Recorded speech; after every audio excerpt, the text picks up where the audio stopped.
कपत राजार विचार सान सान पाई एभली शिक्षणीय गप मान पुणी प्रस्तुत करिवार समय आछि सेमानकु सुनैबार समय आछि सेमानकर विचार बोध को तीव्र तीक्ष्ण और शाणित करिवार बेल आछि। गपटी एहिपरि थरे कपत पक्षी मानकर राजा चित्रग्रीव ता सांग साथी सह आकाश रे उड़ी उड़ी जाउथिला। ऊपर देखुथिला बण पहाड़ नदी नाल विभिन्न गाँ गंडा चाष खेत आहुरी अनेक अनेक मन आनंद रे उड़ी चलीथिला नील आकाश रे ता सांग गहन रे। हठात देखिला तले धड़ा धड़ा कौन पड़ी पक्षी माने मध्य आग्रही हेले ताहा कौन जानिबाकू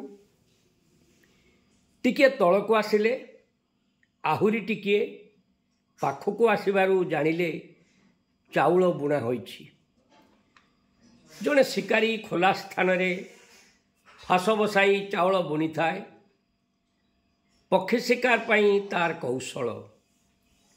पक्षी चाउल खाइबाकू आसिले पाद तांकर फासरे छंदी हेबो आउ से सेमानकु शिकार करिवो। कपत पक्षी माने चाउल लोभरे तलको आसिले आउ फासरे पड़ीगले। सांग साथी सह कपत राजा चित्रग्रीव मध्य छंदी होई पड़िला। कौन करिवे बुद्धि दिसिला नहीं। दैबात से बाटरे मूषाटिए जाउथाए तार प्रिय सांग चित्रग्रीव को फासरे पड़िबार देखि दुखित हैला। सांग ठारू समस्त कहानी शुणी व्यस्त हैला सिना ता मुनिया दांतरे समस्तंकर फास काटिबाकू शक्ति कौठु पाइबो। शेषरे बंधु पादरू फास काटी देई तांकू मुक्त करिबाकू कहिला। आउ सतरे अन्यंकर सह ता संपर्क भी कौन से कहीं समस्तों पर एते कष्ट उठाइब।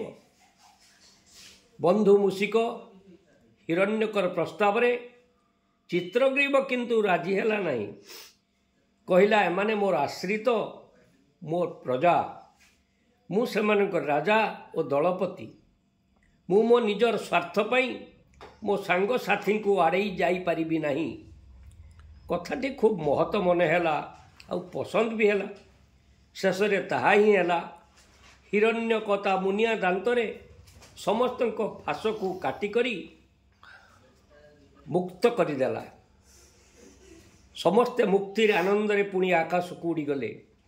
समस्त सांग माने राजा चित्रग्रीवर नेतृत्व को मध्य स्वीकार कले आउ धन्य धन्य कले।